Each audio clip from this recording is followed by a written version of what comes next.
ऐसी घटनाएं जिन्हें इतिहास के सबसे मिस्टीरियस इंसिडेंट्स में से एक माना जाता है, जिन्हें जानकर आप भी चौंक जाओगे।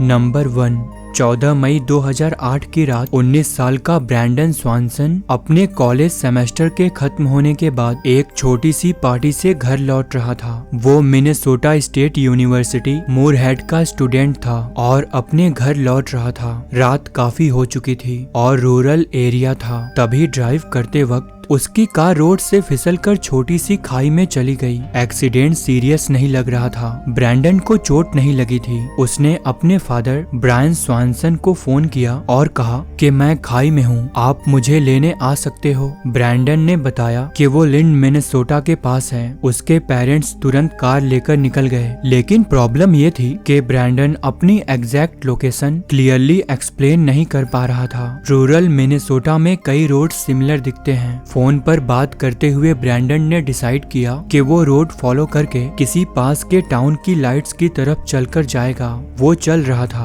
और लगभग 47 मिनट तक फोन लाइन ओपन रही। उसके फादर उससे कंटिन्यूअसली बात करते रहे। फिर अचानक ब्रैंडन ने बोला, ओह शिट, और लाइन कट हो गई। पेरेंट्स ने दोबारा कॉल किया। फोन रिंग करता रहा, लेकिन कोई आंसर नहीं। फोन तुरंत ऑफ नहीं हुआ। थोड़ी देर तक रिंग जाती रही। अगली सुबह पुलिस ने सर्च शुरू की और ब्रैंडन की कार एक रूरल फील्ड के पास मिली। लेकिन शॉकिंग बात यह थी कि वो लिंड मिनेसोटा के पास नहीं, बल्कि टॉन्टन मिनेसोटा के एरिया में थी, जो लगभग 25 माइल दूर था। इसका मतलब ब्रैंडन को अपनी एग्जैक्ट लोकेशन का गलत अंदाजा था। मैसिव सर्च ऑपरेशन हुआ, लेकिन ब्रैंडन का कोई क्लियर ट्रेस नहीं मिला। फोन रिकॉर्ड से पता चला कि लास्ट कॉल एक सेल टावर से कनेक्ट हुआ था, जो उस रूरल फार्मलैंड एरिया को कवर करता था। लेकिन 2008 में जीपीएस ट्रैकिंग आज जैसी प्रीसियस नहीं थी, इसीलिए एग्जैक्ट पिन पॉइंट लोकेशन मिलना मुश्किल था। एक थ्योरी ये है कि ब्रैंडन अंधेरे में चलते चलते शायद किसी क्रीक या रिवर में गिर गया हो। एरिया में येलो मेडिसिन रिवर और मार्शी लैंड हैं। अगर वो पानी में गिर गया हो तो मड ने बॉडी को कवर कर लिया होगा। 2008 से लेकर आज तक Brandon Swanson officially missing person है। उसकी बॉडी भी अभी तक रिकवर नहीं हो पाई है। नंबर 2, 25 फरवरी 1957 को फिलाडेल्फिया के फॉक्स चेस एरिया में एक आदमी ने रोड के साइड एक कार्डबोर्ड बॉक्स देखा। पहले उसे लगा शायद कोई अनवांटेड पपी होगा, इसीलिए उसने बॉक्स इग्नोर कर दिया। लेकिन जब दूसरे दिन किसी और ने बॉक्स खोला तो अंदर एक 5 साल के लड़के की बॉडी थी। बॉडी नेकेड थी, लेकिन एक चीप ब्लैंकेट में रैप की गई थी। उसके बाल रिसेंटली कट किए गए थे, जैसे किसी ने केयरफुली ट्रिम किया हो। बॉडी पर कई जगह चोट के निशान थे। जब डॉक्टर्स ने बॉडी एग्जामिन की तो उन्हें लगा कि बच्चे को किसी सॉलिड ऑब्जेक्ट से मारा गया था, जिसकी वजह से इंटरनल इंजरीज हुई और डेथ हो गई। सबसे अजीब बात यह थी कि किसी ने कभी उस बच्चे को मिसिंग रिपोर्ट नहीं किया। ना कोई पेरेंट्स आए, ना कोई रिलेटिव और ना कोई नेबर। पुलिस ने पूरी सिटी में पोस्टर्स लगाए, न्यूज़पेपर्स में उसकी तस्वीर छापी, टीवी पर अपील हुई, लेकिन कोई क्लेम करने नहीं आया। पुलिस ने उस बॉक्स को डिटेल में एग्जामिन किया। उस पर कंपनी का प्रिंट था। इन्वेस्टिगेशन में पता चला कि वो बॉक्स ओरिजिनली जेसी पेनी स्टोर में बिकने वाला एक बेबी बेसिनेट का पैकेजिंग बॉक्स था। यानी ये कोई रैंडम बॉक्स नहीं, बल्कि ये एक बेबी फर्नीचर प्रोडक्ट का बॉक्स था,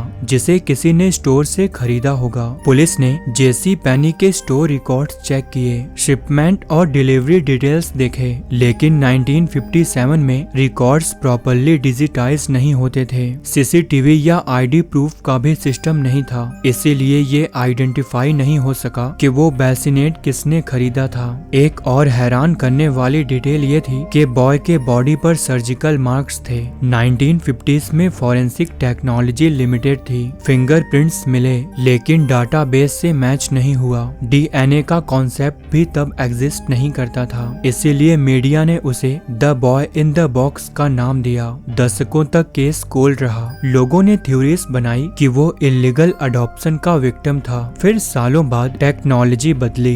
2022 में एडवांस जेनेटिक जीनियोलॉजी टेस्टिंग के थ्रू फाइनली उसकी आइडेंटिटी कंफर्म हुई। उसका असली नाम जोसेफ ऑगस्टस जेरेली था, लेकिन आइडेंटिटी मिलने के बाद भी किलर का नाम, मोटिव और एग्जैक्ट स्टोरी ऑफिशियली कंफर्म नहीं हुई। सबसे अजीब बात यह है कि 65 साल तक वो सिर्फ एक अननोन फेस था। लोग उसकी ग्रेव पर टॉयज और फ्लावर्स रखते थे, बिना जाने कि वो कौन है।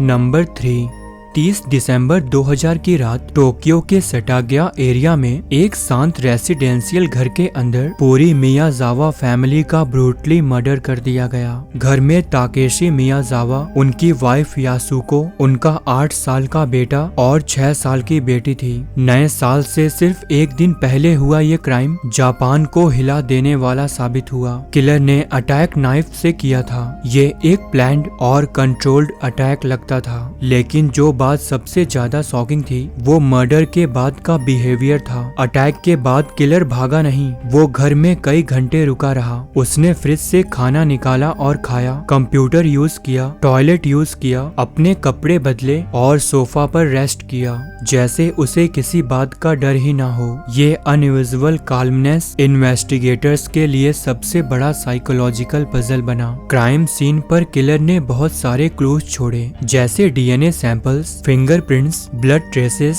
अपने कपड़े और मर्डर वेपन। डीएनए एनालिसिस से पता चला कि उसका ब्लड टाइप एक रेयर सब टाइप का था। कपड़ों में जो सैंड पार्टिकल्स मिले, उनका केमिकल एनालिसिस सजेस्ट करता है कि वो जापान के नॉर्मल बीच सैंड जैसा नहीं था, बल्कि साउथ कोरिया या कैलिफोर्निया टाइप कोस्टल रीजन से मिलता जुलता कंपोजिट था। इससे ये थ्योरी बनी कि शायद किलर का फॉरेन कनेक्शन हो। पुलिस ने मैसिव इन्वेस्टिगेशन की। 2,80,000 से ज्यादा ऑफिसर्स ने इस केस पर काम किया। हजारों डीएनए सैंपल्स कंपेयर किए गए। 16,000 से ज्यादा टिप्स वेरीफाई किए गए, फिर भी एग्जैक्ट मैच नहीं मिला। हो सकता है किलर का डीएनए डाटाबेस में रजिस्टर ही ना हो और वो जापान छोड़कर किसी और कंट्री चला गया हो। 2000 के टाइम पर इंटरनेशनल डीएनए डाटा शेयरिंग आज जैसी एडवांस नहीं थी। इन्वेस्टिगेटर्स को लगा कि किलर यंग हो सकता है, शायद 15 से 25 साल के बीच। उसका घर में रुकना, खाना खाना और कंप्यूटर यूज करना कुछ प्रोफाइलर्स के हिसाब से कंट्रोल और डोमिनेंस का साइन था, जैसे वो सिचुएशन पर पावर फील कर रहा हो। 25 साल बीत चुके हैं, लेकिन केस अभी भी ऑफिशियली अनसॉल्व्ड है। हर साल जापानीज पुलिस पब्लिक से इंफॉर्मेशन मांगती है, लेकिन किलर का नाम आज तक अननोन है।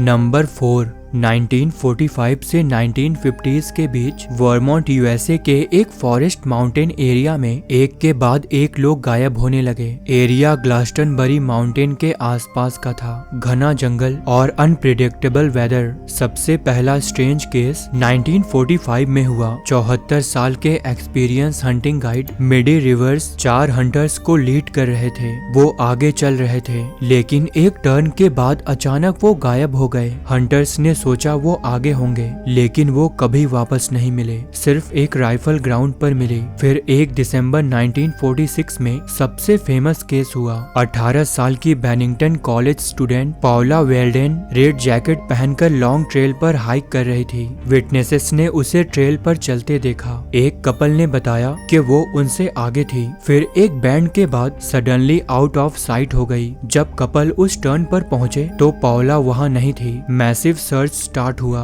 1000 से ज्यादा वॉलंटियर्स, नेशनल गार्ड्स, हेलीकॉप्टर्स, लेकिन कुछ भी नहीं मिला। ना बॉडी मिली, ना कपड़े, ना स्ट्रगल के साइन। उस वक्त वर्मोंट में स्टेट पुलिस सिस्टम प्रॉपर नहीं था। पाउला के केस के बाद ही Vermont state police formally establish हुई। इसके बाद 1949 में एक और केस हुआ। 68 साल के जेम्स स्टैटफोर्ड बस में ट्रेवल कर रहे थे। विटनेसेस कहते हैं कि वो अपनी सीट पर थे, लेकिन जब बस नेक्स्ट स्टॉप पर पर पहुंची तब तक टैडफर्ड बस से गायब हो चुके थे। उनका लगेज ओवरहेड रैक में था। इसके बाद 1950 में भी कुछ डिसअपीयरेंस केसेस हुए। लोकल लेजेंड्स कहते हैं कि ग्लास्टनबरी माउंटेन्स में कंपास फेल हो जाते हैं। नेटिव अमेरिकन फोल्कलोर में इसे कर्स्ड लैंड बोला गया। सबसे अनसेटलिंग बात यह है कि कुछ केसेस जैसे बस वाला डिसअपीयरेंस नॉर्मल लॉजिक से मैच नहीं करता। आज तक ये एरिया ऑफिशियली कोई सुपर नेचुरल जोन प्रूफ नहीं हुआ है, लेकिन 1945 से 1950s के बीच जो डिसअपीयरेंस हुए उनका एक भी सॉलिड फाइनल आंसर नहीं है।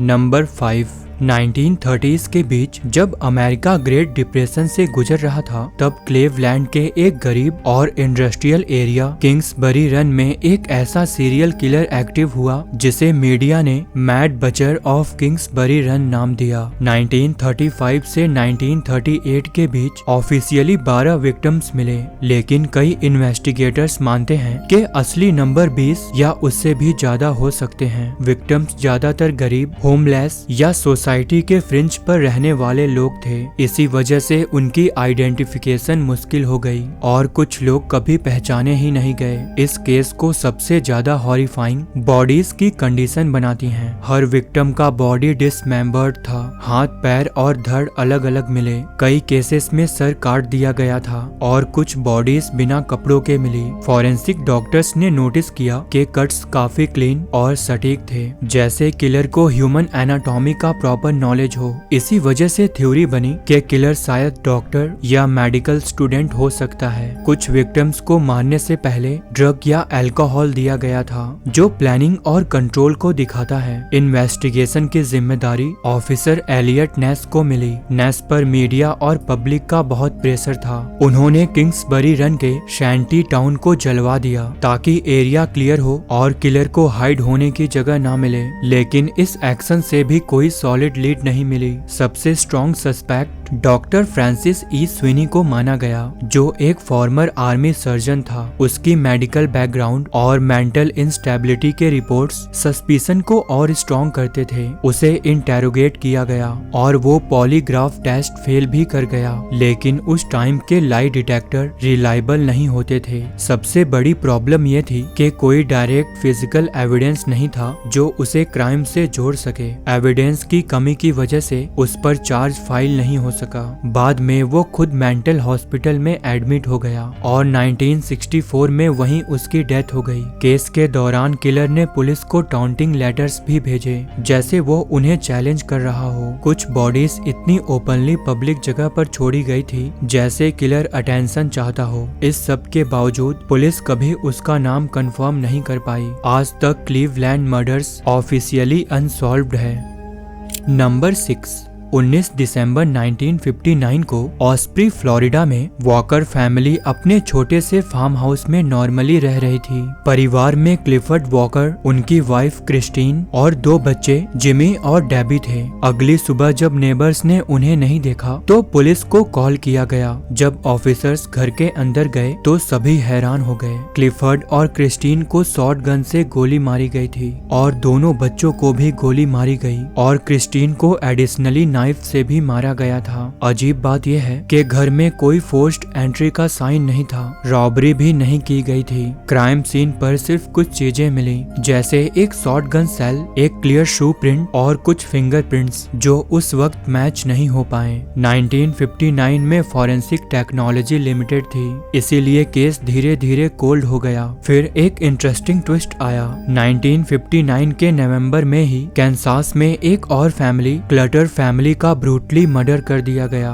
जिसे बाद में बुक और फिल्म इन कोल्ड ब्लड ने फेमस किया। उस केस में किलर पेरी स्मिथ और रिचर्ड हिकक थे। कई सालों बाद कुछ इन्वेस्टिगेटर्स को लगा कि वॉकर फैमिली मर्डर का पैटर्न क्लटर केस से मिलता है, क्योंकि इसमें भी शॉट गन का यूज हुआ और कोई रॉबरी नहीं हुई। 2000s में जब डीएनए टेक्नोलॉजी एडवांस हुई, तब फ्लोरिडा अथॉरिटीज ने पुराने एविडेंस को रीटेस्ट किया। एक डीएनए सैंपल पेरी स्मिथ से मैच मैच होने की पॉसिबिलिटी दिखाता था, लेकिन प्रॉब्लम ये थी कि एविडेंस डिग्रेड हो चुके थे और पेरी स्मिथ को 1965 में कैंसस में फांसी दे दी गई थी। कुछ डिटेक्टिव बिलीव करते हैं कि स्मिथ और हिकअप 1959 में फ्लोरिडा ट्रिप पर गए थे, लेकिन इस बात का हार्ड एविडेंस नहीं है। और हैरान करने वाली बात यह है कि 60 साल बाद भी सिर्फ एक शू प्रिंट और एक शॉटगन सेल ही सबसे बड़े क्लू बने हुए हैं। आज तक walker family murders officially unsolved है।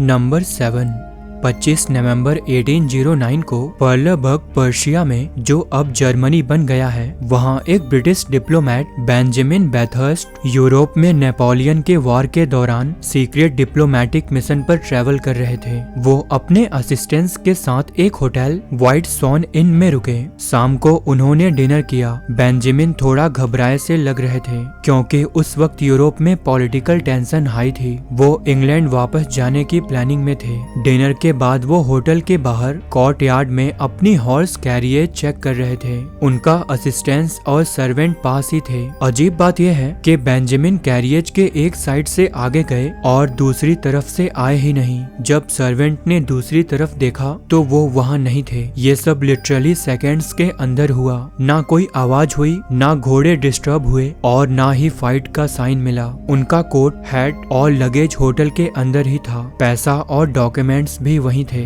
सर्च तुरंत शुरू हुई। कोर्ट यार्ड चेक हुआ, पास के फील्ड और फॉरेस्ट चेक हुए, लेकिन कुछ भी नहीं मिला। हैरान करने वाली बात यह है कि कुछ दिन बाद उनका कोट पास के फॉरेस्ट में मिला और एक ट्राउजर का पीस भी मिला, लेकिन बॉडी नहीं मिली। उस वक्त यूरोप में स्पाइस और किडनैपिंग कॉमन थी, इसीलिए पहले थ्योरी ये बना कि शायद फ्रेंच एजेंट्स ने उन्हें किडनैप किया होगा। लेकिन प्रॉब्लम ये थी कि कोई विटनेस या कोई हॉर्स कैरियज मूवमेंट का साइन नहीं मिला। इतना साइलेंट अबडक्शन पॉसिबल ही नहीं था। दूसरी थ्योरी ये बनी कि शायद वो मेंटल स्ट्रेस में थे और खुद भाग गए। कुछ लोगों ने तो पैरानॉर्मल एक्सप्लेनेशन तक दे दिया। सबसे अनसेटलिंग बात यह है कि डिसअपीयरेंस एक ओपन कोर्टयार्ड में हुआ जहां लोग आसपास ही थे। ये कोई आइसोलेटेड जंगल नहीं था। फिर भी एक एडल्ट आदमी सेकेंड्स में गायब हो गया। ऑफिशियली केस कभी सॉल्व नहीं हुआ। आज भी बेंजामिन बैथर्स्ट का नाम हिस्ट्री के सबसे पुराने और स्ट्रेंज डिसअपीयरेंस केसेस में आता है।